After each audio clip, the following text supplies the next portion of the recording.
আন্দোলন আসবে, বাংলাদেশ ছাত্রলীগ থাকবে। আওয়ামী লীগ এরম একটা দল আপনি বুঝতে পারবেন না হঠাৎ করে কোন সময় এরা শহরে চলে আসবে।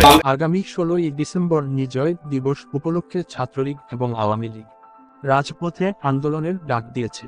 ছাত্রলীগের পক্ষ থেকে 16ই ডিসেম্বরে রাজপথে থাকার আহ্বান জানিয়েছেন ছাত্রলীগ নেতা সাদ্দাম হোসেন।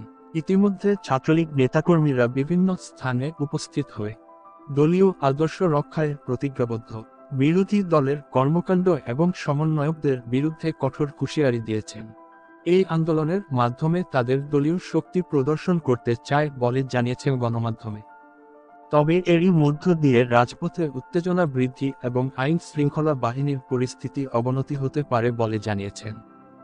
বিভিন্ন দলের রাজনীতিবিদরা মনে করছেন এই আন্দোলনের মাধ্যমে অন্তর্বর্তীকালীন সরকারের উপর চাপ দেওয়ার আশঙ্কা রয়েছে। আওয়ামী লীগের সহযোগী সংগঠনগুলো এই কর্মসূচির মাধ্যমে তাদের রাজনৈতিক পূর্ণ প্রতিষ্ঠা করতে চায় বলে ধারণা করা হচ্ছে। এদিকে ছাত্রলীগের সভাপতি সাদ্দাম হোসেন 16ই ডিসেম্বর বিজয় দিবস উপলক্ষে রাজপথে সক্রিয় থাকার কঠোর বার্তা দিয়েছে। তিনি নেতাকর্মীদের উদ্দেশ্য করে বলেছেন, কোন বাধায় তাদেরকে থামাতে পারবে না।